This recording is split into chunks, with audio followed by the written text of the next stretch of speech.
year's race for the White House. Both were expected to endorse Kamala Harris. As of Friday afternoon, 3 editorial board members had resigned from the LA Times, and Curtis Houck of Media Research Center says the newsrooms of both liberal dailies are in open revolt. The childishness, petulance, infantile behavior by the Washington Post employees reacting to a decision reportedly made by Jeff Bezos himself should be a huge red flag to him that the money spigot needs to be turned off. Houck says there used to be a wall of separation at American news organizations, every bit as firm as the supposed one between church and state that appears nowhere in the U.S. Constitution. This meltdown at the Washington Post and the other one that's gone on this week at the Los Angeles Times should put to bed any notion that the newsroom and the editorial board are separate. They are one in the same. An editorial in the Post says the paper is going back to its roots in not endorsing a candidate. It did so only once before 1976, Eisenhower in 1952. Starting with Jimmy Carter in the aftermath of Watergate, the Post has endorsed every Democrat until last week. A social media post by the LA Times owner's daughter said the Biden-Harris support for Israel was behind the paper's snub. For me, she wrote, genocide is the line in the sand. Houck says perhaps both owners are secretly pining for the good old days when Orange Man Bad haunted 1600 Pennsylvania Avenue. I'm Steve Jordahl. For American Family News, I'm Rusty Pugh. The Bachelor of Arts in Christian Ministry at Wesley Biblical Seminary is the perfect opportunity to prepare for God's calling on your life. It's easy to make excuses why you can't pursue what God has called you to do, but this program removes those barriers, flexible class options, an affordable cost, and highly trusted professors. WBS is the school for you, and now is the time to take a next step and prepare for God's calling on your life. Learn more at wbs.edu. That's wbs.edu. Welcome to Today's Issues, offering a Christian response to the issues of the day. Here's your host, Tim Wildman, President of the American Family Association.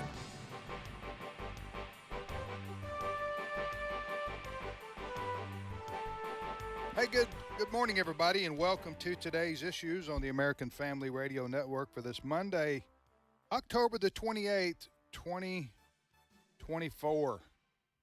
Wow, 2024. The years are rolling on here.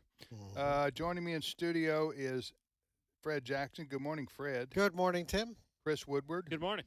And Abraham Hamilton III. Good morning, Abe. Good morning. So, do you remember Y2K, Fred? Yes, sure do. I don't know how Abe was. Do you remember Y2K? Everybody's storing food because they thought, the bank system was going to go nuts.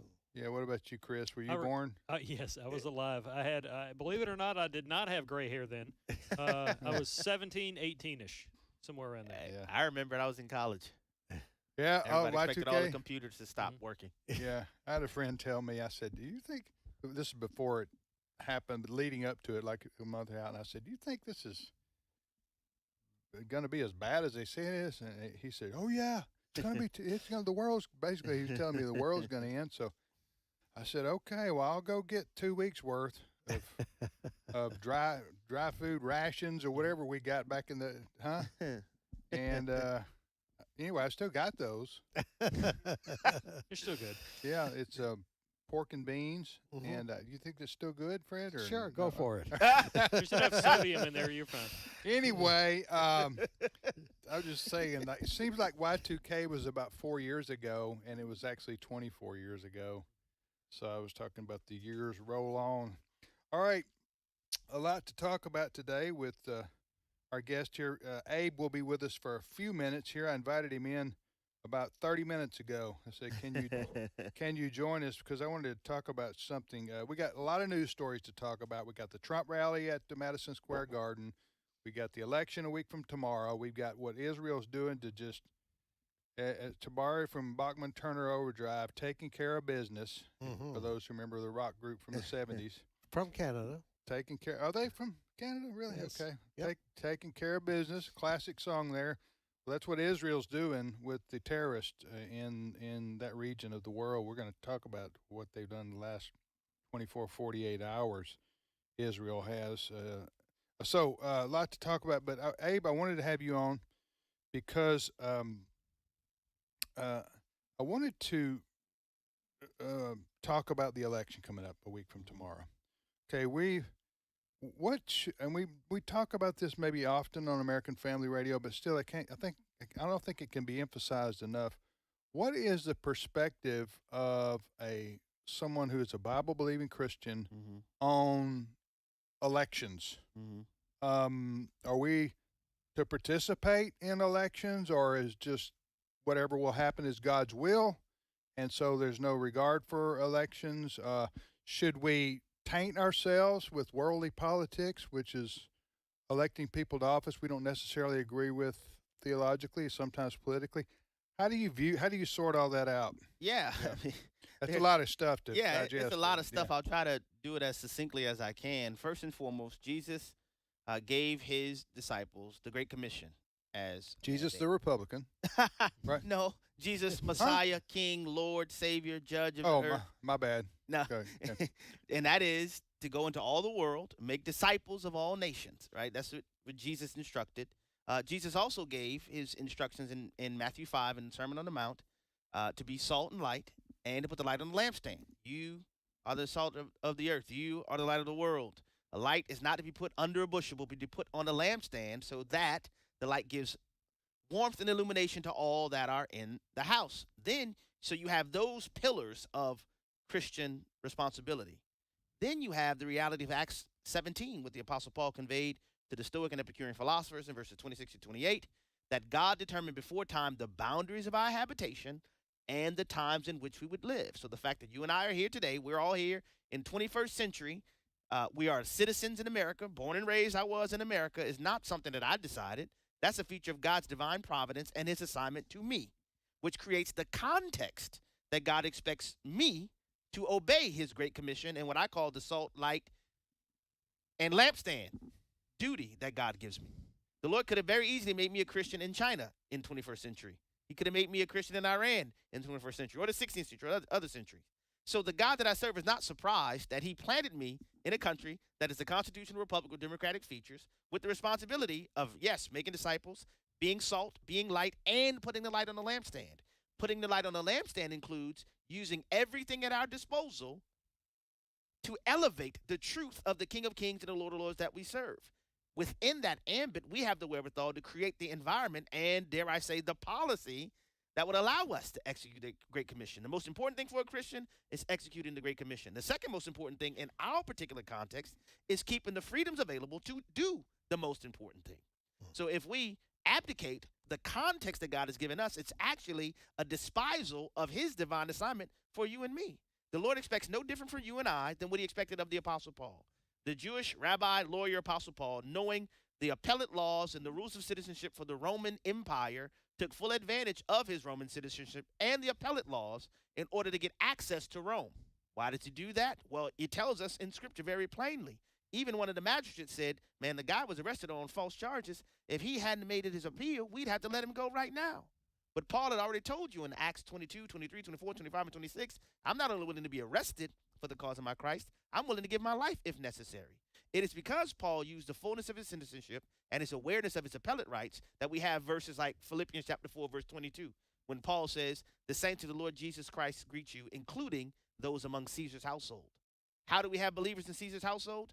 Paul using his appellate rights and his citizenship as a Roman in order to get access to Caesar's household. For those of us in our context, again, our brethren in China don't have the wherewithal to participate in the government of the people, by the people, for the people. Our brethren in Iran don't get that opportunity, but we do. People, unfortunately, attempt to decontextualize our mandate as Christians. God is the one who gave us the context for us to execute his commission. And so we as believers should do everything within our power, use everything at our disposal to put the light on the lampstand, so that the truth that we know is accessible to as many people as possible in our nation. So what I hear you saying a lot of things there, but I'm hearing you say when we look at elections, and really, quite frankly, of course, you have all the way from city council to state legislature to governors to senators, House members, certainly the presidency of the United States. When we consider as Christians who to vote for, first of all, you're saying it is our duty to vote, okay? Because we get an opportunity to elect our leaders, right? Which is a product of God's divine providence. That's okay, what I'm saying. okay, that's God important. Okay, God's sovereignty has afforded us the wherewithal to vote. Okay. Christians throughout human history have not had this privilege. So we have, but we do. So one other question then: when we look at who to vote for, you always hear this one. Well, you know, there aren't. I don't like these. It's hard for me to pick candidates because I don't like some of them. But maybe they're better than the other person on an issue. How do you Sure. sort the Bible doesn't give you instruction on that necessarily, does it? No, I would ask Correct? you, do you think Daniel liked Nebuchadnezzar? I would say it's a big fat no. Do you think Mordecai liked King Xerxes? You know, Yeah, the I book of guess- Esther concludes with Mordecai being second in command in the Persian Empire. You know, Daniel, Azariah, Hananiah, and Mishael were provincial rulers. Daniel, second in command in the Babylonian Empire. And they were there with the instruction, Jeremiah chapter 29, verses 5 through 7. Verse 7 concludes with telling the Jews in Babylon, seek the welfare. The shalom is the Hebrew word there. Seek the shalom of Babylon. Pray for the shalom of Babylon. In Babylon, shalom, will you find your shalom? The context is not something that Daniel established. The context that we enjoy is not something that we've established, but we nevertheless have a responsibility to obey our Lord within the context he's planted us in. And so it's not about whether or not you like them personally or dislike them personally. The question is, who moves us closer to being able to do what God commands us to do? Gotcha. Wait a minute now, Abe. Are you one of those Christian nationalists that want Christians to take over the country? No, I'm a biblicist. And I love the Lord, and I want to obey his word. Tongue in cheek, folks. I know. And it's not about having Christians take over the country, but God planted us in this country.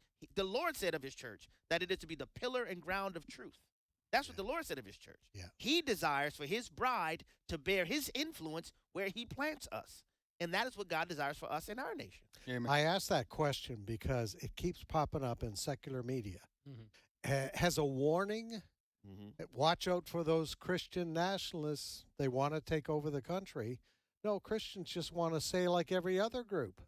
That's all. Yeah. Well, actually, I do want to take over the country, Fred, but I don't think I'm going to have the opportunity.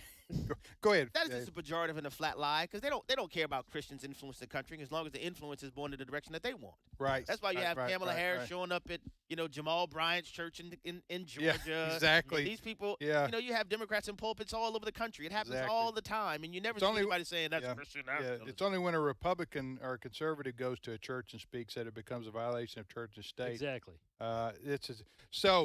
Bottom line is we enjoy freedoms and liberty here that are protected by the United States Constitution, that are unlike anything else in human history, certainly in the world today. The vast, vast majority of people in this world do not have the freedom to vote and to elect their representatives and their leaders. You look at China, you look at Russia, you look at certainly the Muslim world. There's no democracy there. There's no Republican form of government there. Africa, basically, it's whoever has the guns, takes over, and then there's another coup, and then there's another coup. It's a very unstable continent.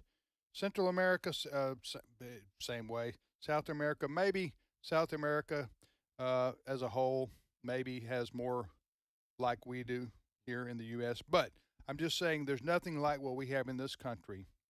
And so it's our duty and responsibility, if we want to protect our freedoms, we want to protect our liberties, to worship God, to spread the gospel, as you say, and to preserve our way of life, that we enjoy the free. People don't understand. A lot of people in the world don't even have the freedom to travel. No. Okay?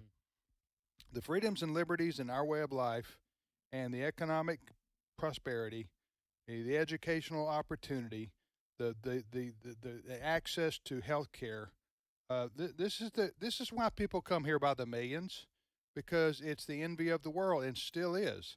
But we don't want to see it destroyed, especially from within by secular progressive ideologues, represented by Kamala Harris, by the way, and she proudly does so, and Timwalz, her VP candidate.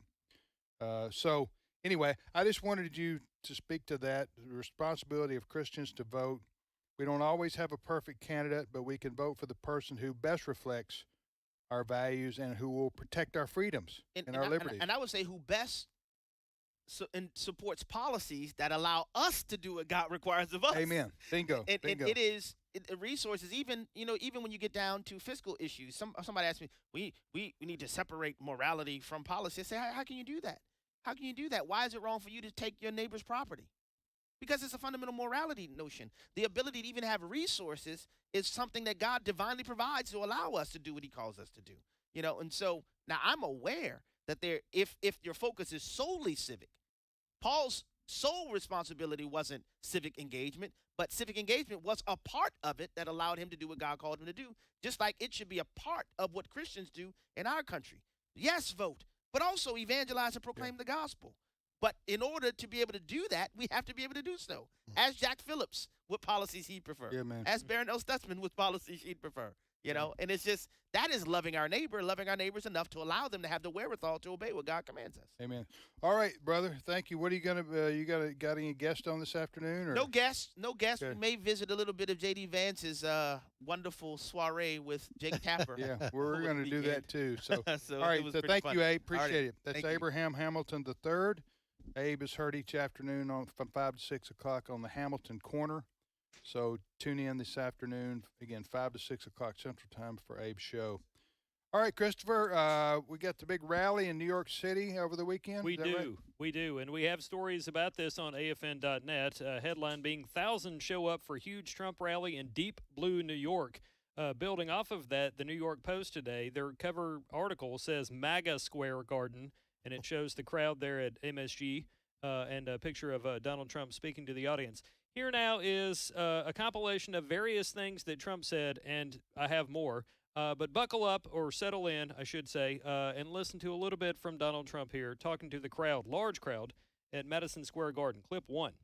But I'm thrilled to be back in the city I love, and thousands of proud, hard-working American patriots. You're with me. We're all together. We've always been together. And I'd like to begin by asking a very simple question. Are you better off now than you were 4 years ago? This election is a choice between whether we will have 4 more years of gross incompetence and failure, or whether we will begin the 4 greatest years in the history of our country. This will be America's new golden age. It's going to happen quickly, too, very quickly. Every problem facing us can be solved, but now the fate of our nation is in your hands. Next Tuesday, you have to stand up and you have to tell Kamala Harris that you've done a terrible job, that crooked Joe Biden has done a terrible job. You've destroyed our country. We're not going to take it anymore. Kamala, you're fired. Get out. Get out. You're fired. Now, again, thousands of people showed up. That doesn't mean thousands of people in New York City are going to vote for Donald Trump. Some of these people could have been from outside of the Big Apple.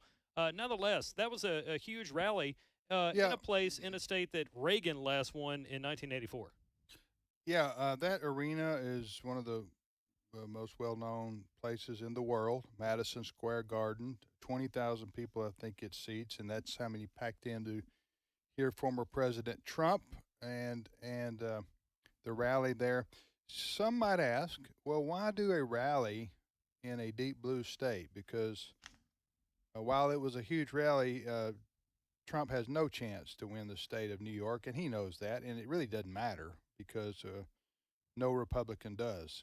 You mentioned Ronald Reagan won New York. That's still unbelievable, but no Republican has won in a long, long time because of it's a deep blue state. However, it was smart on the part of Trump and his team to do this, even though it doesn't matter in the state of New York per se, and that is this reason. We're talking about it.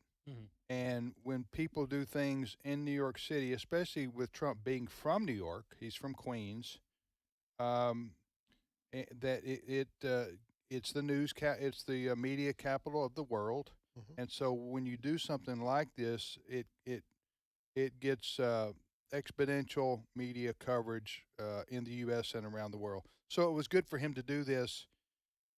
As I say, even though it's not a typical campaign stop like in Pennsylvania or Michigan or somewhere that's a battleground state that he wants to be in because he wants to get every vote possible. Does that make sense? No question. It's exactly what you say. It is the exposure. It's the media exposure. Everybody's talking about the speech last night. Some are negative, like CNN and MSNBC picked on a few of the speakers who said some outlandish things, some low-level speakers from people you probably have never heard of before. And that's what the mainstream media is focusing on. But I tell you, I think Trump's message on border security, even though New York City is a long way from the border, is resonating with far more people now than it would have 3 years ago, 4 years ago. And that's because New York City has suffered, and I mean suffered dramatically. Yes, and continues to do so. From the Biden-Harris open border policy. Yeah. Some estimate around 200,000 people of the 20 million who've come across the border in the last 4 years have ended up on the welfare rolls in New York City. Yeah. The city is spending millions of dollars for hotels and meal tickets and all of that. And there are many, dedicated Democrats there who say they're really upset with what Biden and Harris have done. So I think he was playing into some of that energy as well. Yeah, absolutely. So it was a big deal, big rally in New York City for Trump, and it was, he thinks he's going to win a week from tomorrow, obviously, and most pundits do too now that I'm hearing, Fred. The numbers are shaping up to be in Trump's favor, and he may win handily. Yes. All right, I want you to listen to this, what I have here in front of me, because I took a picture of it. So listen to this picture, people. I'll post it. No, you can't. Can you post this? I'm going to share what you text me, and then All right, I'll post just it. share what I've texted. All right, so what I'm looking at, you can look at it for yourself. Chris is going to post it on our Today's Issues Facebook page. I got this off Real Clear Politics, which I refer to often. All right, so this is it's called This Day. You have to go on there and scroll on the right side of the page, Real Clear Politics, to get this. But it's called This Day in History, October the 28th. And what it shows is in 2016 how much Clinton or Trump was ahead or behind at this date. Okay, this many days away from the election. In 2020, it shows Biden, Trump, who's ahead, and then it shows where we are today with 2024. Y'all tracking with me? Yeah, we got it up here. Okay. All right. So here's the point. In 2016, in every swing state except Ohio and Georgia, I'm talking Wisconsin, Pennsylvania, Michigan, Arizona, Nevada, Georgia. No, Trump was ahead in Georgia. Florida.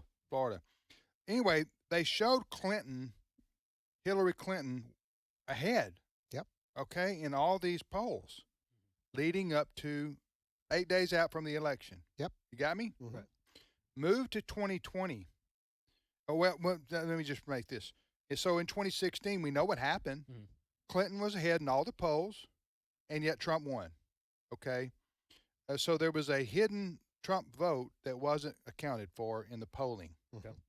In 2020, Biden was ahead in every swing state except Ohio, and that was a dead tie, and Georgia and Florida, they were tied. Well, we all know what happened there. It was basically a dead even race. Okay. but Biden was showing up ahead in several of these states, which he barely won, if he even won. I won't reference them all. Okay, you move over now to 2024. 8 days out from the election, just like the 2016 and 2020 that I just referenced, Trump is ahead in all of them. Yep. Trump now barely in some of them. I mean, they're within the margin of error. This is Trump is winning all these in the polling in all these swing states, but it's like 1.5, 2.0. I mean, it's, you know what I'm saying? Yep.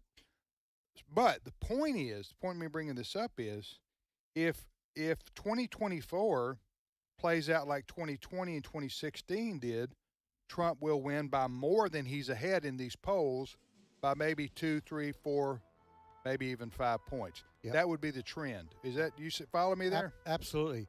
Heard an interview with John Fetterman on the weekend. He's a Democrat senator from Pennsylvania. Yeah. He said it would be foolish to deny how well Trump is doing in this state. Yeah, yes, in this Pennsylvania. Is John Fetterman in Pennsylvania. Also, in Pennsylvania, the Senate race there, McCormick, the Republican, has basically caught Casey, the longtime Democrat incumbent, in the United States Senate race there. They're basically tied. Yep. Right now, which is, so there's more going on. There's a lot of angst on the Democrat side about a week from tomorrow. And so things are shaping up good, but we heard about the red wave a couple of years ago, and that didn't happen either. So we'll be back to talk about this more.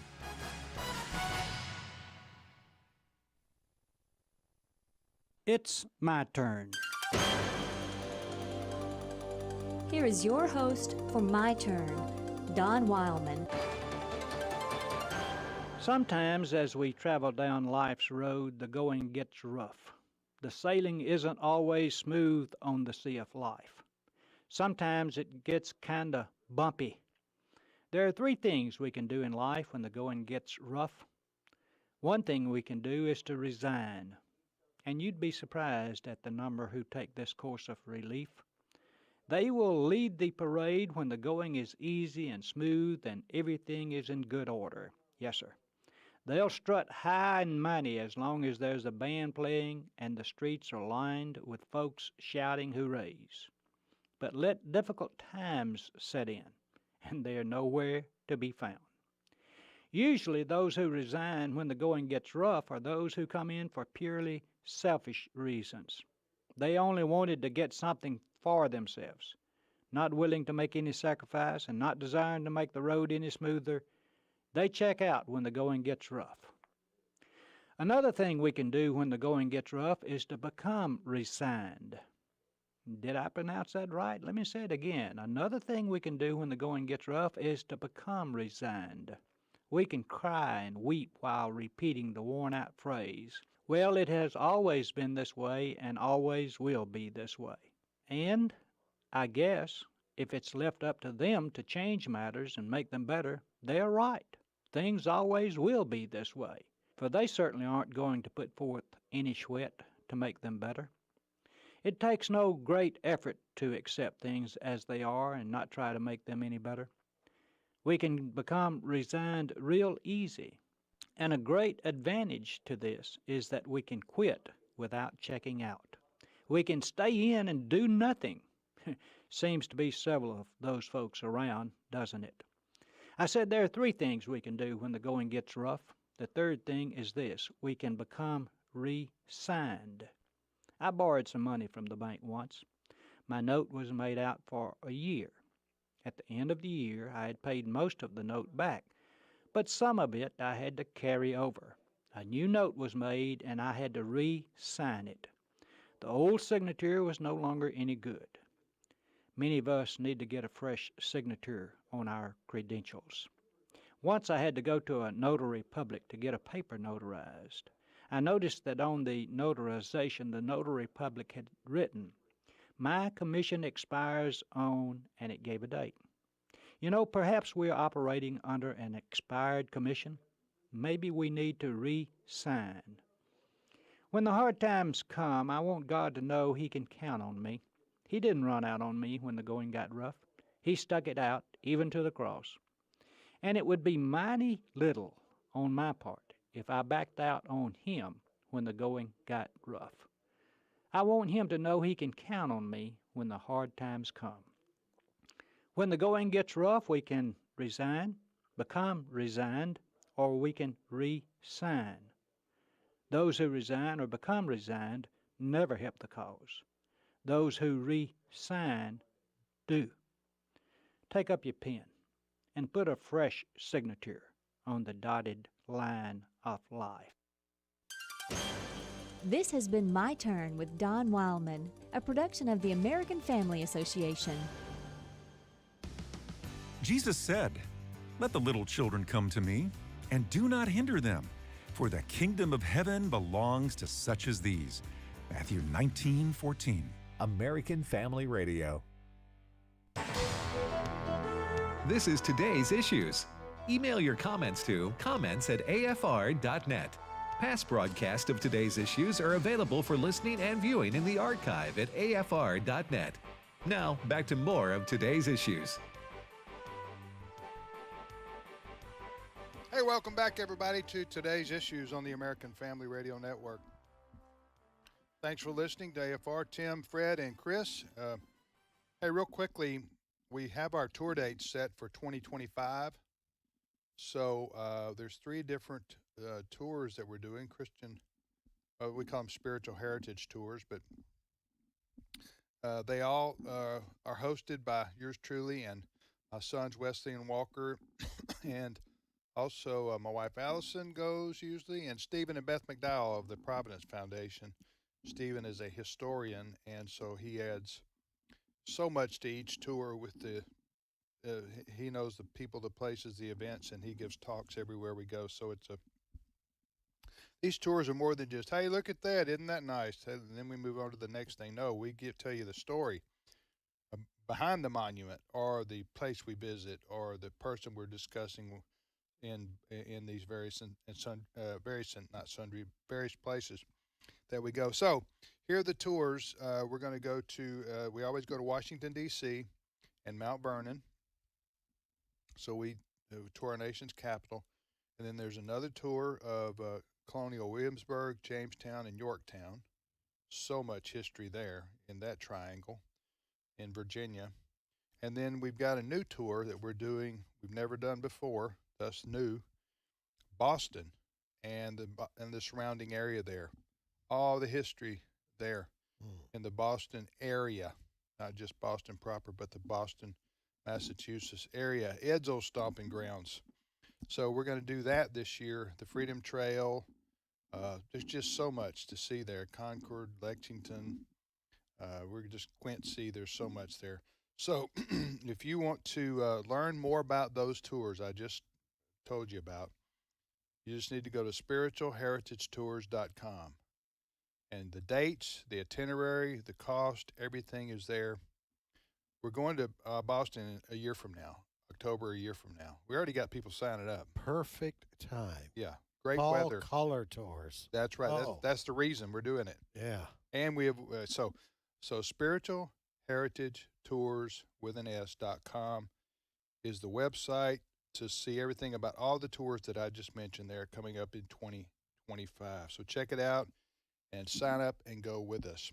You're listening to Today's Issues on the American Family Radio Network. We talked earlier about the rally for Trump in New York City that took place over the weekend, 20,000 people in the arena there, the Madison Square Garden. And so what's the next story? Well, I want to be sure to include some audio from Vice President Kamala Harris. That is the candidate. To be fair, we want to be fair and balanced, right? Right. To borrow from Fox. I report, you decide. Right. But I've got some audio here of Vice President Harris, who tried to invoke Martin Luther King Jr. as well as Scripture into a soundbite. So what should we listen for here, Chris? If you're listening, she's speaking at a church. Yes, and she's working in Scripture and. When Republicans speak at a church, it's a violation of church and state. But you have Kamala Harris, the vice president, speaking in a church with a political rally? Yes. Mm-hmm. Oh, okay. Basically, our government says, I see a violation of the Johnson Amendment when I deem it's a Let me violation. just say you this. I don't give a rip where she speaks. just don't talk to me about where Republicans speak either. Okay, she can speak in a church all day, as far as I'm concerned.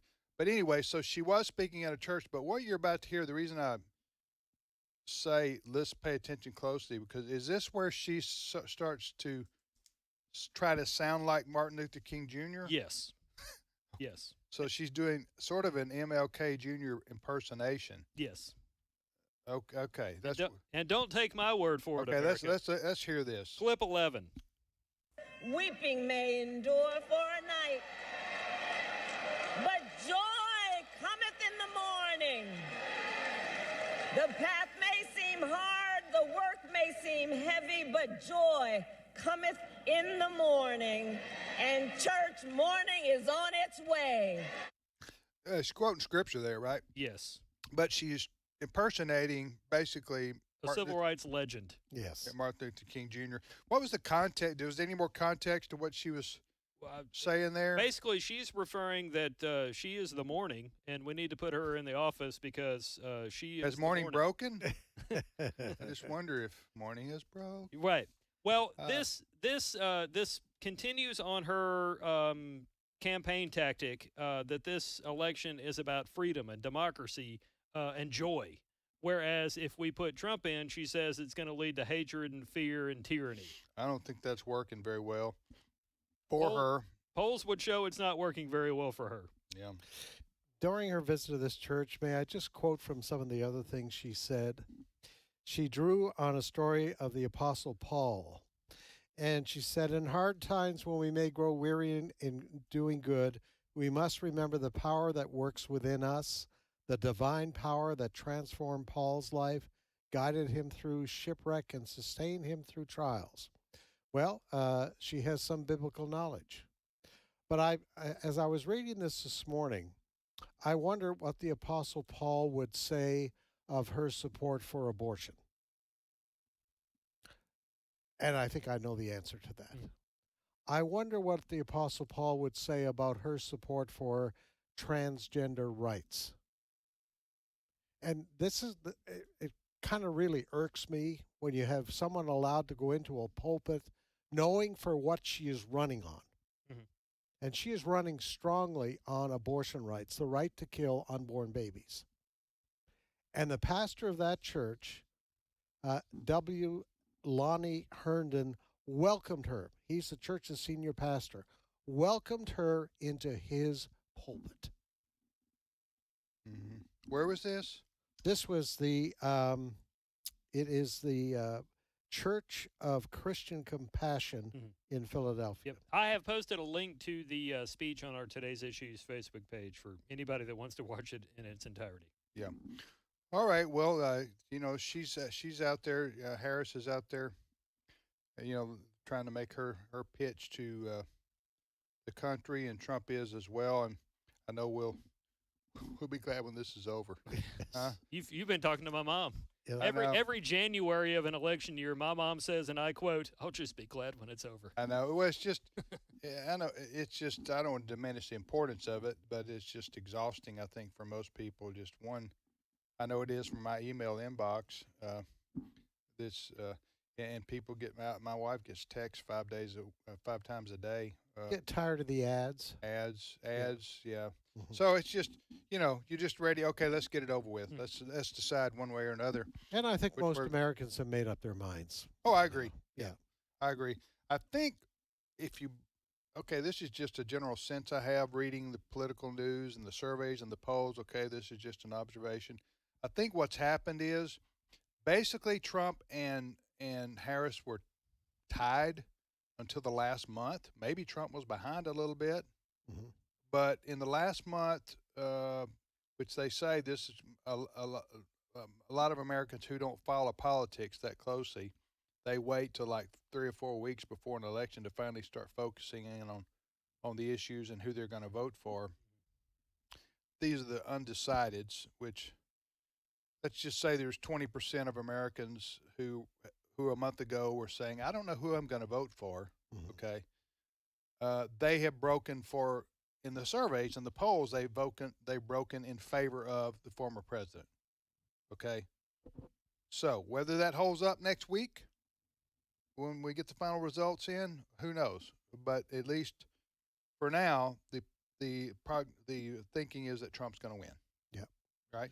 If these numbers hold. Yeah, if these numbers hold. Yeah. And the Republicans also are voting early, where they in record numbers. Yes. Which is a new thing for Republicans in the age of early voting, which is still new. I think Republicans learned a lot from 2020. And one of the things, I mean, they have in the past, Democrats have always pushed early voting. And Republicans didn't see that as a priority. But all of a sudden they said, maybe that's a smart thing to do. The other thing coming out of 2020 is that I think there's much more of a watchdog attitude on voting lists, all of that sort of thing, that their Republicans are going to be much more careful observing the vote, et cetera, et cetera. So they learned some things coming out of 2020. Yeah. All right, next story, Chris. Well, we got that Vance. We got the Vance. Yes, I do. I can't wait to get to that. That's story. where I was going now. All right, let's do that. So while Trump and Harris were on the campaign trail, J.D. Vance was getting into a kerfuffle on air with CNN. Spell that for us, Chris. K-E-R fuffle. Okay. J.D. Vance was getting into it with CNN's Jake Tapper on television. Tapper, like a lot of Democrats that are all in the tank for Harris and other Democrats, was trying to go after the Trump-Vance campaign for being fascist or Nazis, and J.D. Vance was not having any of it. Here is but a portion of the exchange. Clip 3. We've now spent 5 minutes talking about people in Donald Trump's staff who think he's not fit for who office. He fired. Well, we're actually talk about how Americans can't afford groceries. We're actually Can we talk about the fact that Americans can't afford the cost of housing? Ask yourself a basic question about network integrity. You guys talked about the Russia hoax nonstop. The FBI was investigating it. So you took the words of unnamed FBI agents and put them on your network as if they were the gospel truth. You did it again and again. Because you guys seem to care more about Donald Trump's past than the future of the American people. If that's a basketball game, then J.D. Vance just dunked on Jake Tapper right there. Yes. He just dunked on him and then turned around and pumped his chest. He did like the Mutombo, like finger shake. Yeah, that's listen. I think J.D. Vance is expressing the views of half the country right there. Yes. So remember J.D. Vance just a few weeks ago with Martha Redditz in that interview? Yeah. Martha Redditz was going on about, you guys are exaggerating too much about these Venezuelan gangs and what they're doing. Right. And J.D. Vance said, "Are you listening to yourself, Martha? What if this was happening in your hometown? Right. That people were invading your house." Yeah. And she stood there, sat there with a stunned look on her face. He got her. Well, listen, I didn't know much about J.D. Vance, quite frankly, before Trump picked him. And I knew he was a freshman senator from Ohio. He barely won, but he did win in the statewide election there. Right. And I didn't know much about him. I understand the word is that Don Jr. and Eric Trump, the two sons of of President Trump, really pushed for J.D. Vance to be the VP. Yep. I don't know if that's true or not, but that's kind of the word the word that was going around. But that makes sense because they did praise him a lot, and I think one of the reasons was they being Eric and Don Jr. wanted to see a younger person on the ticket to help appeal to the 40 under crowd. Yes, this is the first election of my lifetime where somebody who could be in office is younger than me. Yeah, he's just 40, right? Mm-hmm. Yeah, and the selection of J.D. Vance did not follow the wisdom of the past. In other words, they said, Trump, you should go with somebody that's maybe from another place, not from a state that's pretty secure Republican. Plus, you better find somebody that has some profile. Well, most of the country, as you said, did not know J.D. Vance. And when it was announced, a lot of the old-time Republicans were saying, why would you do that? But then we found out how good he is on the stump, and we found out how good he is attacking the media. Yeah. People are really impressed with him. That's where I think Kamala Harris made the mistake of picking somebody from a safe state that she was going to win, Minnesota, whereas people were saying you need to pick the governor of Pennsylvania because you're trying to win Pennsylvania. You should therefore pick their popular governor. But word on the street is that she may not have picked him based on his ethnicity, which is a mistake and a shame. Yeah. Well, he's a Jew. What's his name? Shapiro? Josh Shapiro. Josh Shapiro. Now, if she chose Ben Shapiro, it'd have been a toss-up who I was going to vote for. But it was what's Josh Shapiro. Yeah, he's the governor of Pennsylvania. Former congressman. Pretty popular. That's a mystery to me why she didn't pick him, except that he's a Jew, and there's a lot of Jew haters in the Democrat Party right now because of Israel. I don't know how else to say it. Let me just rephrase that. Anti-Semitic views and opinions and people. And that is a shame. In the Democrat Party right now. Because the nation of Israel exists today because of a Democrat named Harry Truman, who happened to be president at the time. Yeah. But Timwalz, he has not risen to the occasion. Yeah, he's not ready for prime time, Fred. Oh, no. You know, Mr. Self-confessed knucklehead. He may be. I don't know why she chose him, because they were going to win Minnesota anyway. The Democrats. Yes. He's a hardcore socialist, just like her. Mm-hmm. They would call themselves progressives, but he didn't add anything to her. There is a difference between a progressive and a socialist. Like Yeah. Bill Clinton was a progressive. Yeah. Bernie Sanders is a socialist. Yeah. There's a difference. Yeah. All right. So the point is, J.D. Vance body slammed Jake Tapper on CNN, and that Russia thing too. He was good. J.D. Vance was right about that. Yep. You talk a big nothing burger. After 2 years of, remember that Mueller? Mm-hmm. Of Mueller, the special counsel investigating Trump. 2 years, basically unlimited resources. Mm-hmm. He's got 20, 25 attorneys working for him around the clock, and they're all Clinton voters. I mean, you talk about, they had everything. Mm-hmm. They went after Trump with everything they could do on this Russia hoax. Yeah. It turned out to be, and I remember Robert Mueller sitting there before Congress giving his reports, basically saying, "I got nothing." Yep. What, 2 years? All this money? I got what I think might have happened, but I don't have any evidence for it. Basically, is what he was saying. It's just amazing. Yeah, All based on lies. Yes.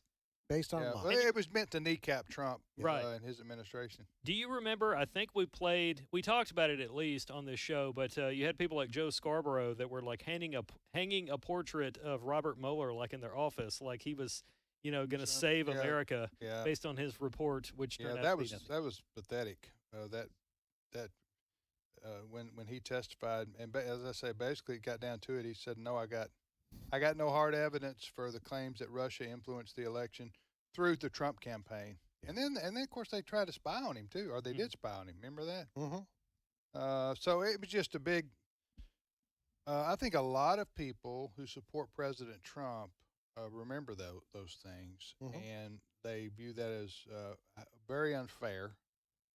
And this vote coming up next Tuesday is, for a lot of people, yes, it's about grocery prices and cost of living and housing and crime and illegal immigration, but it's also about vindication. For some people, maybe not a lot of people, it's about vindication for what they view as unfair treatment of President Trump. I still can't understand why this man still wanted to run again. Given what they've done to him the last 4 years, the Justice Department going out on so many fronts. Yeah. You would think. Well, if he wins, though, he can fire them all. Yes, he can. So maybe that's his motivation. Actually, he did.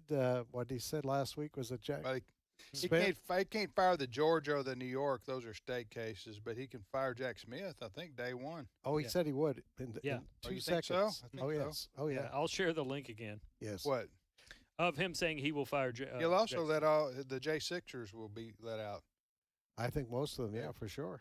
Yeah, we'll have probably like umpteen clips of Rachel Maddow and other people on MSNBC losing their mind. Well, that's kind of, yeah. Steve and I just won't go home for about 2 weeks. We'll just sit here and cut sound bites. All right, so what's your next story, Chris? Well, a few weeks ago, President Tim Wildman signed an executive order for me to bring in a happy story. I do bring in something that was, well, it was happy for many people in the mid-Atlantic states, maybe not so much in the city of Chicago. This was an event that happened yesterday. It was a football game between the Chicago Bears and the Washington Commanders, formerly known as the Washington Redskins. It was the last second play in which the Commanders the quarterback there threw a Hail Mary pass to the end zone, deep ball, like 70-some-odd yards. Kid's got an arm. God bless him. Here, God did bless him. Yes. With an arm. He did. Yeah, it's already taken care of. Here is the audio of this event from the announcer's perspective. He was even taken aback by this play. Clip 12. Comes down to one last play, and it's going to be getting longer by the second. You're all the way back at the 30-yard line. Now you can step into it. Here comes the Hail Mary with the game on the line. And the ball is caught! Caught! It's a miracle! It's Noah Brown! Oh my goodness! This town is going crazy! It's a madhouse in Landover, Maryland! He did it! That was if people remember the iconic play from then Boston College quarterback Doug Fluty. Mm-hmm. I think everybody, even if you're not a football fan, you've seen that play where Doug Fluty throws the ball in the end zone against Miami with time running out, and the guy catches it and they win the ball game. That, for those who don't know sports vernacular, that's called a Hail Mary. Yes. Which is borrowed from the Catholic faith, right? Yes. Because you fling it up on faith. Because it's a prayer. it's a wing and a prayer. Right. Yeah, and so what you just heard right there, that the announcer, so Jaden Daniel, formerly an LSU quarterback. And I've seen him break many hearts in the SEC, including mine, for many years. So he won the Heisman Trophy. So he heaves this ball like 65 yards yesterday. That's what you just heard. And the Chicago Bears guys go up to knock it down, and it just pops into the receiver's hands for the Commanders, formerly known as the Redskins. Mm-hmm. Yes. And they win. And so you walk off the field. But anyway, I thought that was if you're a Chicago Bears fan there, you go, just what just happened? Right. That is the reason why you never leave early to beat the traffic. It's happened to me before at games where I left early and then I failed to see my team come back. Yeah. After you paid all that money to watch the whole game, then you leave for the most important part. Mm-hmm. Yeah, I don't typically leave if there's a chance. There's a chance because you paid, but I decided to go down for a nap yesterday when my team was winning, and then I woke up to find out they lost by a last-second field goal. So again, don't ever quit watching the game. Right. You're gonna miss it. So speaking of football, last night the 49ers and the Cowboys were playing. Mm-hmm. And after the game, Trump fan Nick Bosa. Yes. Nick Bosa is a defensive end for the San Francisco 49ers. He's like an all-pro. He played college at Ohio State. And so the 49ers won, and the NBC interviewer's doing an interview with the quarterback. Brock Purdy. For the San Francisco 49ers.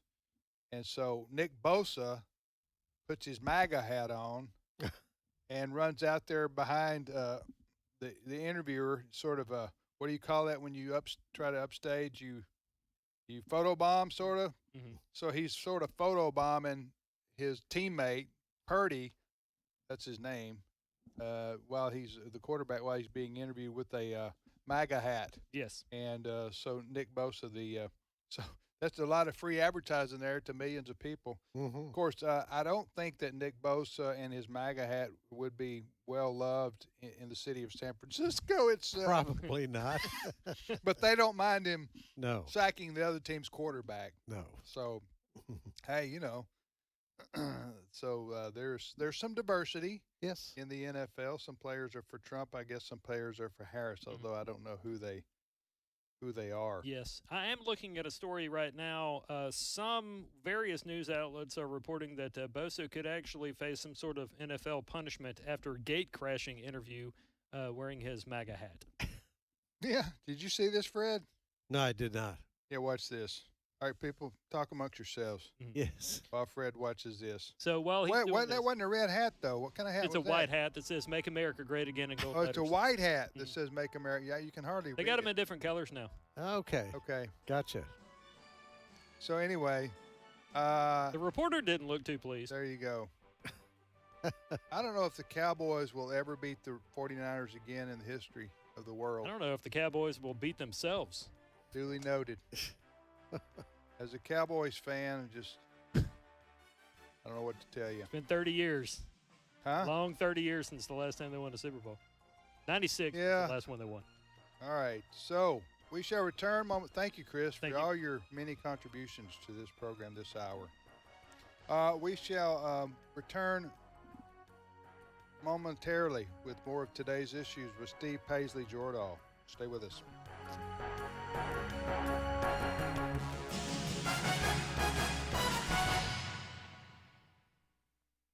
The views and opinions expressed in this broadcast may not necessarily reflect those of the American Family Association or American Family Radio. Faith, family, freedom. American Family Radio. Dr. Travis was a man that was full of life. Bert Harper of Exploring the Word. He loved the Word of God, and it came across in the classroom. Dr. Travis put in my heart a desire to know God through His Word. And that's what we're trying to do on Exploring the Word. Exploring the Word, weekday afternoons at 3 Central on American Family Radio. This is American Family Radio, a listener-supported ministry of the American Family Association.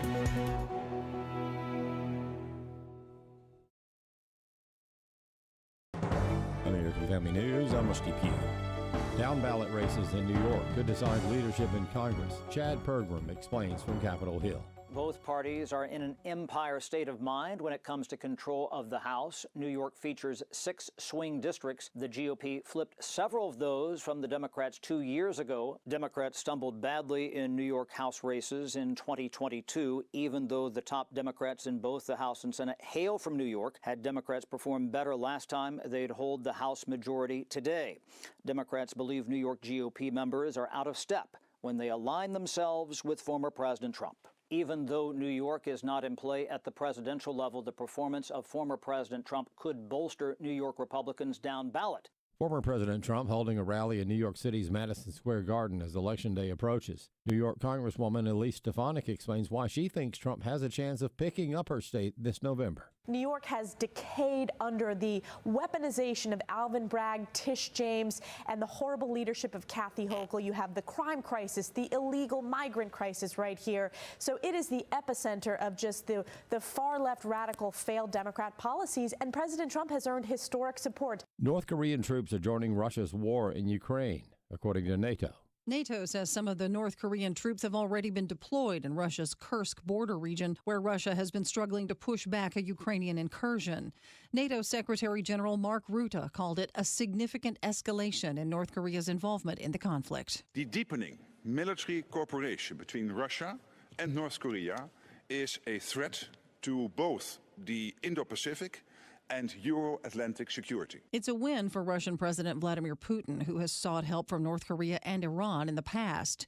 Rutte said NATO is monitoring the situation closely and is set to talk soon with South Korea's president and Ukraine's defense minister. Tanya J. Powers, Fox News. A federal judge is weighing whether he should temporarily block a new Louisiana law that requires copies of the Ten Commandments to be displayed in every public school classroom by the 1st of January. Bronson Woodruff has more. Displaying the Ten Commandments in public schools has increasingly become controversial as opponents try to get them removed, despite the major role the commandments hold in our nation's history. Gene Mills, president of the Louisiana Family Forum, tells AFN this case could be simply remanded on a technicality. There were no surprises when the case was brought forward. It went on the basis of what the Attorney General explained is simply a fabricated notion of what the poster may look like, and they petitioned the judge to simply let the case go. It's premature. You can't argue a case about the merits of a poster that does not exist. The Ten Commandments include moral guidelines that traditionally societies want their people to follow. Do not murder, do not steal, do not commit adultery, don't bear false witness, which means don't lie, and more.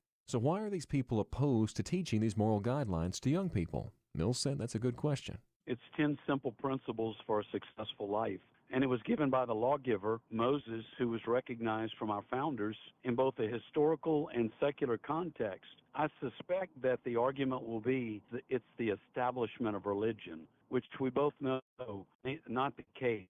Not to mention the fact that the bust of Moses appears in close to 50 occasions within the U.S. Supreme Court, including etched on the marble wall in the courtroom itself. It is American history, and it's authentic American history. U.S. District Judge John W. DeGrave said he will try to reach a decision by November 15th, according to the AP. And finally, Florida deputies arresting dozens of people caught looting from victims of hurricanes. Ty Pyro has more. Pinellas County deputies arresting more than 100 people, including at least 41 illegal migrants from Central and South America for allegedly scamming and looting victims of those two massive hurricanes, Helene and Milton. Now, the Pinellas County Sheriff also warning of contracting scams after victims were charged more than $250 million in total for repairs that scammers never intended to do. He says one suspect even had business cards to pose as a legitimate company. Sheriff adds his office made contact with nearly 200 other individuals in beach communities, including more than 160 migrants, but could not arrest them yet because deputies did not yet have probable cause. I'm Rusty Key. Tired of campaign ads, candidate rhetoric, and a mailbox full of flyers? Are you thinking of sitting out this election? Don't do it. As Christians, it's our responsibility to be salt and light. How can we influence our nation for godly values if we don't make our voices heard? Show your support for candidates who share our biblical values by voting wisely. Use iVoterGuide.com as a free tool to help you identify those candidates. Be a good steward of your vote on November the 5th. Vote wisely with iVoterGuide.com. Today's Issues continues on AFR with your host, Tim Wildman, president of the American Family Association.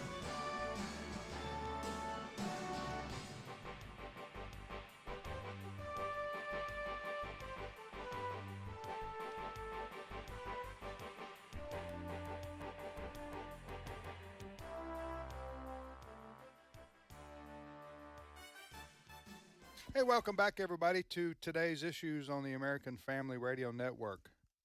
Today's Issues, the name of this show, here on AFR. I'm Tim with Fred, and now Steve Paisley Jordahl joined us. By the way, we do video this show, and if you want to go to stream.afa.net, right? Yes, sir. Stream.afa.net. We're also video streaming on YouTube, Today's Issues YouTube, our Facebook page. Yeah. Today's Issues on Facebook. So you can, but if you want to go to our streaming service, stream.afa.net, stream.afa.net. Good morning, Steve. Good morning, everybody. How you doing? What's on your mind? Well, I went to a wedding this weekend. Oh, really? What happened? Somebody got married. Somebody got married? To a boy and a girl. Well, a young man and a young woman. Well, that's good. That's nice. Did you have? By the way, they're not using rice anymore. No, you know what they're doing now. We didn't stay long enough to see. But when the bride and groom leave, now they're doing sparklers. Not sprinklers, sparklers. They get long sparklers like you see on the 4th of July. Yeah. Everybody stands in this big tunnel and they walk through the sparklers. Yep, I've done that before instead of rice. Yeah. And back in the day, they threw rice. We all threw rice, but or you know bird what? seed or whatever. Yeah. Yeah. Well, I think the rice, they got in trouble because it wasn't birds choking on the rice or something like that. Yeah, that's why they started doing bird seed. And then they did bird seed. Then I thought to myself, I'm not for doing anything that you have to sweep up for an hour and a half. Huh? If you even sweep up, I think a lot of churches thought, hey, these people are leaving. They're not cleaning up their rice. Right. So anyway, so sprinklers. Do you do the sprinkler thing? Not sprinklers. I misspoke. Sparklers. Oh, yeah. Sprinklers Well, would be I bad. think I misspoke. Sprinklers would be very bad for a poor girl. Yeah. My dress, my hair. Yeah. Sparklers. Sparklers. Yeah, we've done that a All couple right. times. Yeah. The main reason I go to weddings, I shouldn't. This sounds terrible. I don't look forward to them. Yeah. Typically, I know that's terrible to say, but I'm sharing my heart. Yeah. Steve. I want to hear. I should correct myself. I do like celebrating the union of a man and a woman who are giving glory to God as they start their life together. This was a very, very Christian. Okay, very that I do celebrate wedding, yeah. that. It's just like when I get the invitation, I'm like, that's a whole Saturday shot. You know what I'm saying? I know, right? When I could be doing what I want to do Uh-huh. instead of honoring what You mean you could be doing what your wife wants you to do? yeah, or something like that, and then I could do what I want to do after I do what my wife wants me to do. But in this case, but I got to ask. But I do say to myself, you know, Tim, yes, you're gonna have to break off 4 or 5 hours of a Saturday, but you got to remember there is a reception, and the reception is where the real action is, because then you can judge the spread of the table and the food and Right. Get some and cake. so my question to you, Steve, and you're not going to mention any names, No. but can you? How would you say the reception, the food at the reception? Food was excellent at the reception. Not the fellowship. No, I don't care about that. I don't care about the food. Yeah. Heather is noting this, that it's probably cheaper these days to put a full spread out, like a meal, like a buffet line. I mean, they had That's what I'm talking about. They had some. They had what? What's your first meat, name? like Meat, some yeah. barbecue. They had some Yeah. chicken. Yeah, there you go. They had some mac and cheese, green beans, some salad. She surmises, given the food prices today, it's probably cheaper to do that than it is to do like heavy hors d'oeuvres. You get those little crackers and all that kind of stuff. Yeah. And those are expensive stuff. So I it's like good. the hors d'oeuvres too, but there better be a main meal There was a meal. included, not just hors d'oeuvres. That's kind of that's kind of the cheap man. Sometimes you Cheap way get out. descriptives now, heavy hors d'oeuvres. Yes. Yeah, I've heard that term. Yeah. That's I'll go a little heavy hors d'oeuvres, but anyway, so yeah. So it was a full meal, and I'd give it about a 7 out of 10. I got you. Okay. Well, go ahead. What's your first All right. story? I want to talk about a rally this weekend that happened. Presidential candidates. I know you guys have been talking about one of them. I want to talk about the other one. Kamala Harris had a rally in Michigan. Where was her rally? It was in Kalamazoo. And she invited a bunch of abortion doctors, so to speak, up to the stage, some abortionists up to the stage to tell everybody how terrible life was going to be for women if Donald Trump got elected to the office.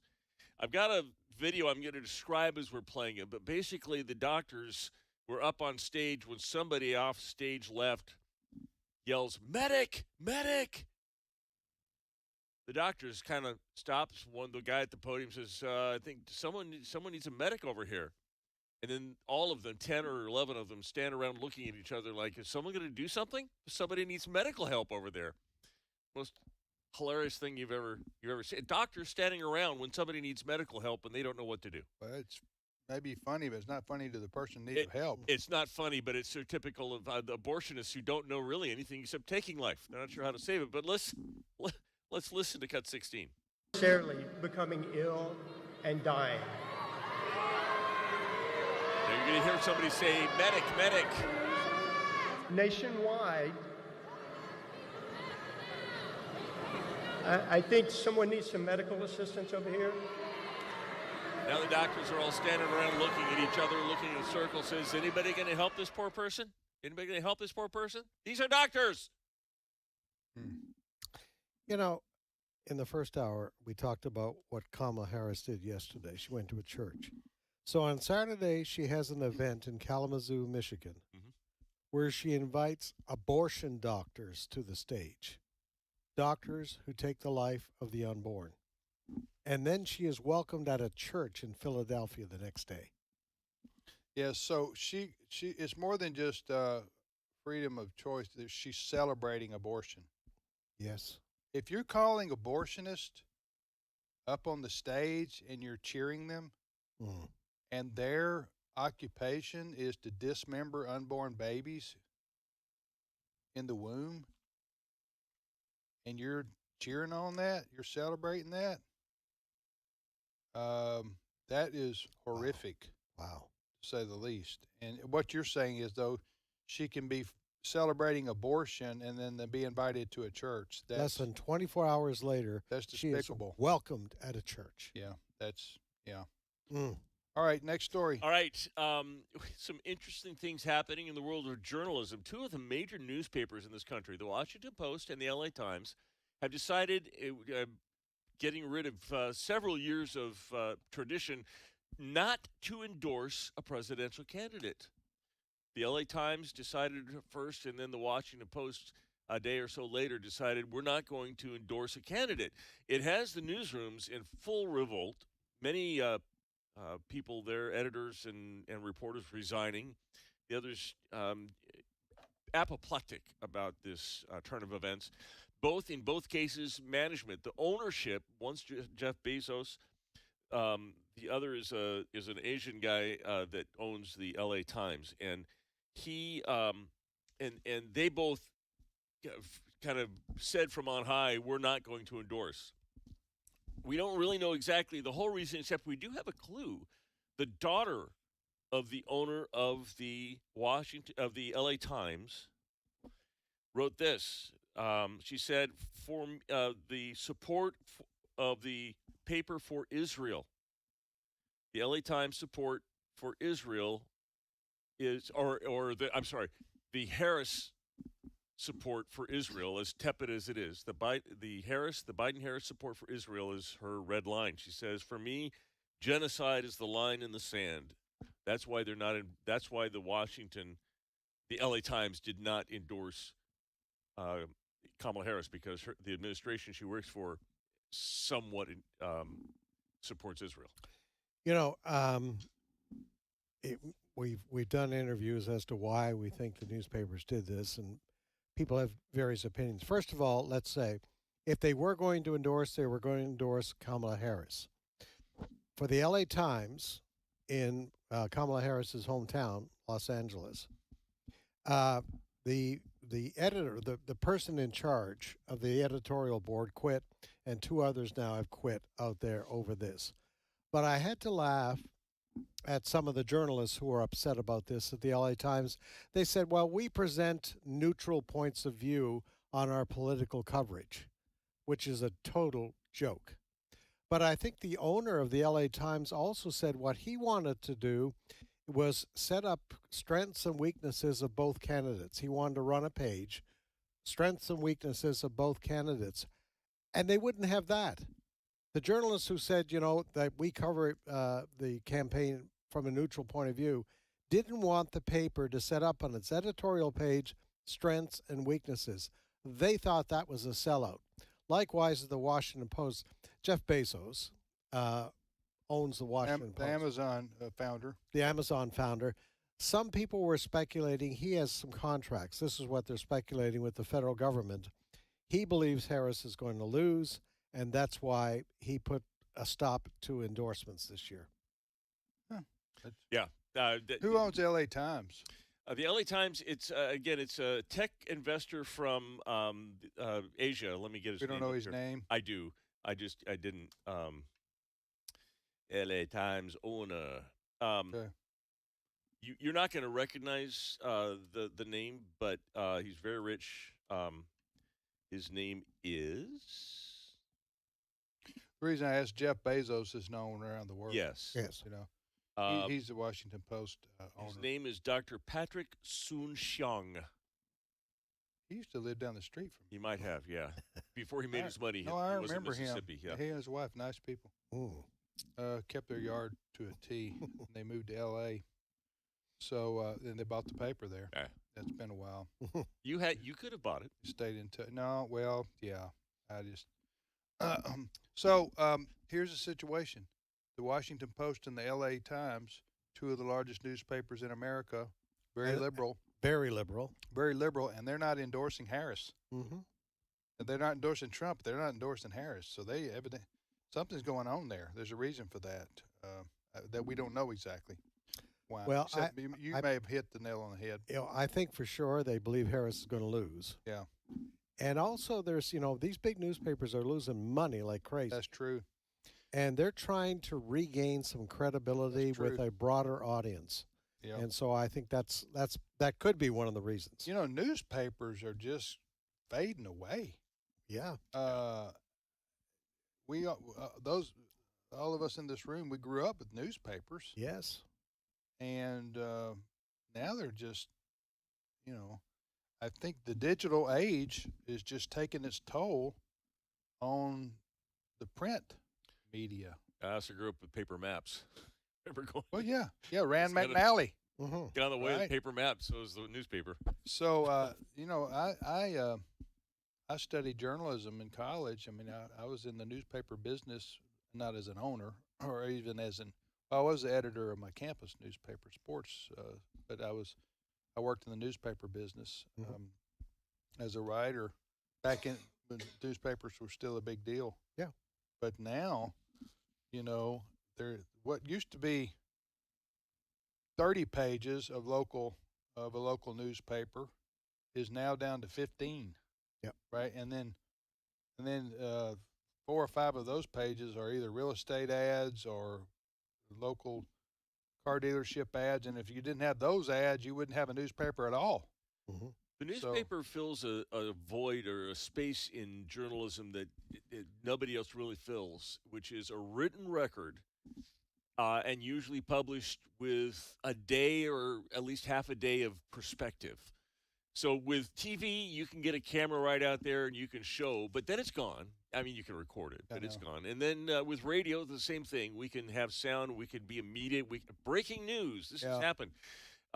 If you generally take a little while to write something, you put it past your editors. They've vetted it. This is in a real world, an ideal world, and then you have a written record of history, and it serves a very good purpose. Well, yeah, and I think there's two things going on here. I think that newspapers haven't altogether faded away because newspapers are online now.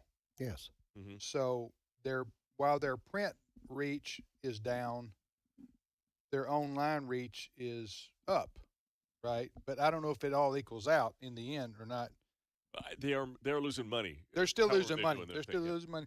However, with the 24-hour news cycle that we're in too, and with social media being what it is, you can have a story today, and if let's say a story breaks right now and it's a big story, and the newspapers do have it, well, they have it in the newspaper on Tuesday morning.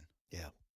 Well, everybody's reading online from now until Tuesday morning. It's kind of old news. That's right. So you have that that's not anybody's fault. That's just the way the world is today. Well, the newspapers figured out too how much cheaper it is just to go digital. You don't have to paper. No paper. You don't have to buy as much paper anymore. You don't have to pay people to go out and deliver it. Right. So you're saving a lot of money, and you can put your money into your journalistic resources. There have been some iconic. I mean, the days of William Randolph Hearst and was the other guy, Henry Luce and Gannett. Those days are long gone. But man, there's some excellent drama going on. Do you remember the movies like All the President's Men and these movies that center around papers where the guy's going down, stop the run, and they had to stop the presses, and that's just some iconic stuff. I'm kind of pining for the old movies there. Yep. Well, all right. You're listening to today's issues on the American Family Radio Network. Tim, Fred, and Steve Paisley Jordahl. Steve, go ahead. Back in July, we got some news from the American Thinker who reported that me. Yeah, you. I don't know if you wrote this. That's what they call me. They do call you the American Thinker. I know. This is Monica Showalter who wrote that Kamala Harris is ignoring her daily presidential intelligence briefs.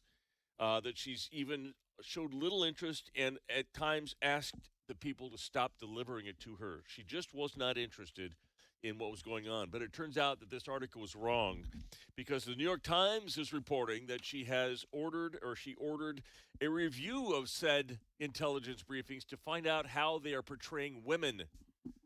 That the fact is that she thinks that the way that the intelligence briefings are treating women are characterizing women as somehow sexist. It doesn't really matter to her, apparently, what's in the briefing. But, boy, you better apply the DEI framework to it, or else Kamala Harris is going to be a little upset with you. Yeah, you're saying the first story you referenced was in the magazine. Yes. There is a magazine called The American Thinker, which is a public policy magazine. Right. Not widely distributed. But what was their claim? According to reporter Seymour Hersh, she doesn't read her daily presidential intelligence briefings because that's homework, and she doesn't like to do homework. I don't think Trump does either. I don't know. I don't know the last. He president. seems to be fairly informed on intelligence. He didn't read them. Okay. He said he didn't read them. I think. He was told that Harris sometimes disdained for the work of the U.S. Intelligence Committee. She's known to be especially interested in the president, not especially interested in the president's daily brief, and often asks for that to be delivered to her. She doesn't have time or doesn't want to know about it. But according to the New York Times, the vice president has critiqued intelligence reports for how they describe female leaders of other countries, ordered a review to scrutinize multiple years of briefing reports to look at possible gender bias. Yeah. Ridiculous. Huh? So she's more worried about what they're saying is she's more worried about a gender or racial bias being politically correct, the old term for DEI, than she is about the contents of a security briefing every morning. That's what you're saying. That's what you're saying. They're saying. That's exactly what I'm saying. Ask yourself when you listen to her, how much of her policy, if she didn't really explain what her policy is, but how much of her issues are based on grievances.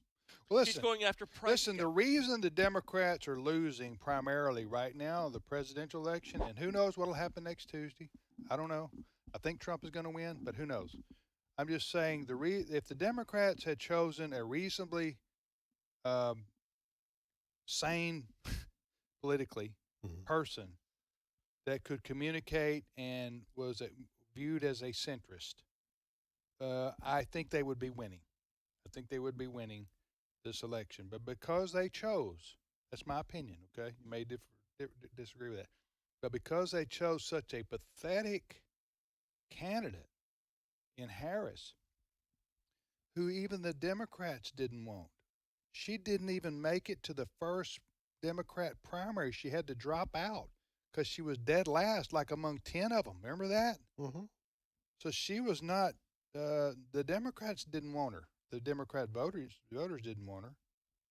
And so she was viewed as just a no good national candidate for president. And then Biden comes in and says, I need a woman of color. That's my first, I need a woman of color. I don't care how good they are. I just need a woman of color. And maybe he didn't say how good they are, but that was his first criteria. Yes. So he chose Harris because she was a woman of color. Now, she was a U.S. Senator. I will say that. She was a U.S. Senator. So that counts as for something in considering who you want as your VP. But California, the Democrats were already going to win anyway. But you pick her, and there's a reason why the Democrats didn't want her. And now you're stuck with her. So you're stuck with a person who was chosen because she was a woman of color, not because she was the best available candidate for Biden, which may have turned out to be a white man. Who knows? I don't know.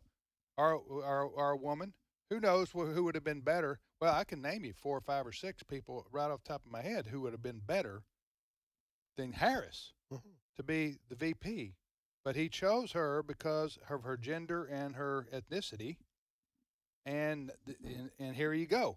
So now the Democrats are stuck with their own choices based on their own criteria, and they're going to lose probably because of this very reason. And this is a trend for them. Hillary Clinton was not a very good candidate. She could to the bitter guns or the basket of deplorables comments, and she was having some physical ailments, and she just was very unlikable. And then, of course, Joe Biden had to win with help. He ran from his basement. He and the geese were the only things that were, he never campaigned. He was a terrible candidate, and now they have Kamala Harris. It's like the next person up for the Democrats, no matter what. I know. I'm just saying, had they chosen somebody different who was a more attractive candidate to middle America out there or to the voter than Harris, I think there's a good chance they would be winning right now going into the election day. I know there's a lot of love and admiration, especially on the conservative side for former President Trump.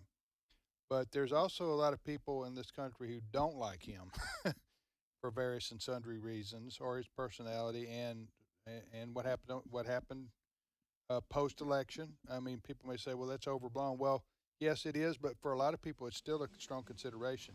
So, but it appears like he's going to overcome all that. People might not like him, but he's a good candidate. He's a very good political candidate, and they're set up for the future because, as you guys were saying, Vance is a terrific candidate. Well, people are having to choose now. Who do we want to lead the country? We want Harris or Trump. You got to choose one of them because one of them is going to be the president. And right now, things are breaking for Trump and among the people who are making their decision in these last 3 or 4 weeks leading up to Election Day. Thank you, Steve. My pleasure. Thank you, Fred. You bet.